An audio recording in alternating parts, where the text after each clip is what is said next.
তার বউ নেই, তার কেউ নেই, এই শীতকালকে কাকা কাটানো যায়? তোমাকে একটা বার উঠা উচিত। আব্বা, শস্য কি কালে লাগাইতে হয়? জাইরো নিজেও জানে যে এই শস্য শীতকালে লাগাতে হয়, তারপরেও শুনতেছে তার মানে এর কোনো ধান্দা আছে। এই শস্য লাগাতে হয় না, বুনতি হয়। ওই তো ওই আষাঢ় মাসে লাগাতে হয়, তাহলে ওই বৃষ্টি হয়, ভালো শস্য হয়, তাই না আব্বা?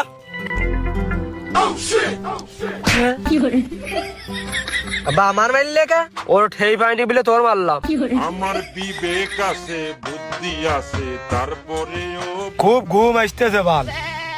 শীতকাল এমনিতে পা গরম হলে মাথা গরম হয় না, মাথা গরম হলে পা গরম হয় না, পা গরম করতে গেলে মাথা বেরিয়ে যায়, মাথা ঢেকতে গেলে পা বেরিয়ে যায়। ঘাস মনে হচ্ছে ওই দিকে ঘন। এই শীত মনে হচ্ছে আমি কাটাতে পারবো না রে। শীত মনে হচ্ছে একদম আমার হাড়ে যে লাগতেছে, আমার মনটা ডেকে গেছে, আমার জানের একটা কোনো ক্ষয়ক্ষতি হয়ে যাবে না। হ্যাঁ তুই বয়সে বড়, ক্ষয়ক্ষতিটা তোরই আগে হওয়া সম্ভব, তুই মুরব্বী মানুষ। না আব্বা, তুমি বিষয়টা বুঝলে না। শীতটা যদি আমি না ঠেকাতে পারি, শীতে কোনো একটা ক্ষয়ক্ষতি হয়ে যাবে না, শীত তো আমার কাবু করে ফেলবে। এই এবার আমি হাট খোলাই গেলি মোটা দেখে একটা পাত আমার তো জাম্পার কিনে দিবানে। শীত তো শীত, সেই জাম্পারের ভিতর দিয়ে তোর পানিও ঢুকতে পারবে না রে। তো জাম্পার আমার বাড়ি রয়েছে না, জাম্পার কি রাত্রি ঘুমানোর কাজ? জাম্পার গায়ে দিয়ে রাত্রির অন্যতা লাগে। তাহলে আজকে তো একটা ভালো কম্বল নিছে নে, কম্বলে ভালো ওম হয়। ও কম্বল আমি নিয়ে দেখেছি, কম্বল এমনি তো আমি নিই, ভালো হচ্ছে না। তাহলে কম্বলের উপরে একটা ভালো লেপ নিছে নে, ভারী হয়ে থাকবে না, ওম হবে না একটু। হয়ে ধরে ওই লেপের তলেই ঘুমাচ্ছি আমি। এ শীতে ওই লেপ কম্বলের কাজ না। এই ওর কেউ ক, ও যে কম্বল চাচ্ছে সেই কম্বল এখনো 5 বছর পর। পৃথিবীর নিয়ম নীতি কিছুই বুঝি না, কেমনের মানুষটারে কোন কম্বল? আমি কোন কম্বল চাচ্ছি? তোর বিয়ের কুরকুরি উঠেছে ক ভাই। আমি পারি না, আর পারি না। তোমরা যা স্বপ্ন দেখতেছো তা হবে না নে, আমার বহুত জ্বালা, আমি বুঝতেছি ও হবে না নে। ল্যাব এক কানে না হয় 3 কেন নাও। তা আমি বিয়ের কথা কোনো সময় কইছি তোমাদের কাছে? বড় ঘর, বড় খাট, বড় লেপ, বড় বড় তোষক, সবকিছুই বড় বড়।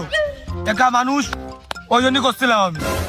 হ্যাঁ ওই জন্য কি করছিলি আবার ক। না ওই যে ভয় করে না রাত্রি, অত বড় ঘরের ভিতরে একা একা থাকি, মনে হয় যে কিডা এসে ধরলো ভাব গা ছমছম করে। বাইচান্স যদি রাত্রির একটা বিপদ আপদে পড়ি ঘরের ভিতরেই, দেখা গেল যে দরজা খোলার লোক নেই, দরজা খুলতে খুলতে আমি আতাকে লেগেলাম তোমরা আসতে আসতে, ওই জন্যই করছিলাম আমি। ও তাহলে যা, তোর আর একা থাকা লাগবে না, আমি লোক এনে দিচ্ছি। আব্বা ভাইয়ের বিয়ে দিবা নাকি? এই চুপ কর, আর একজন এনে দেবে, তার মানে কি আমার আর একা থাকা লাগবে না, বুঝিস না কিছু? কার আনবা আব্বা? ভাইয়ের সাথে কিটা থাকবে? ওই যে ওই একা থাকে, কত বড় ঘর, গা ছমছম করে, ওই জন্য একটা লোক নিয়ে আসবো, সিঙ্গেল দেখে যে বেসেলার ভাড়া দিয়ে থবো, যা কম বেশ দেয় তাই নেবো। এ হয় না, এ হয় না আব্বা, এ কোনোদিনও হয় না। আমি কইছি নিজের ঘর, নিজের লোক থাকবে, বাইরের লোক কেন থাকবে ঘরের মধ্যে?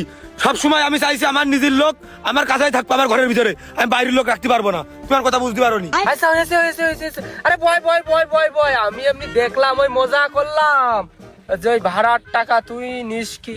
ভাড়ার টাকা আমার লাগবে না, আমাকে বাড়ি বাইরের লোক থাকবে। আবার কিরাম কথা, নিজের লোক হলে না একটা আলাদা কথা থাকতো, নিজের লোক রাখতে হয় সবসময় নিজের ঘরে। হয়েছে, তোর আর একা থাকা লাগবে না, নিজের লোকই থাকবে, তুই আর চাপ নিস নে।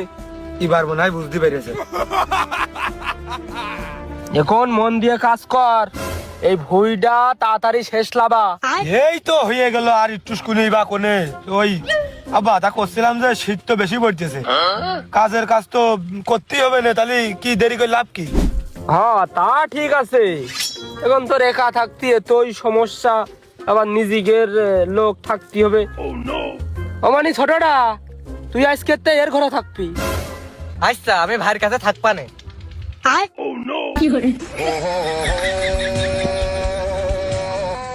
তার বউ নেই, তার কেউ নেই। আমি জানি একাকিত্ব কতটা কঠিন। আমার কোনো কিছুই নেই, আমি একাকিত্ব রোগে ভুগতেছি। তোমরা বুঝতে পারোনি কোনোদিন এই শীতকালকে একা একা কাটানো যায়? তোমাদের একটা উঠা উচিত।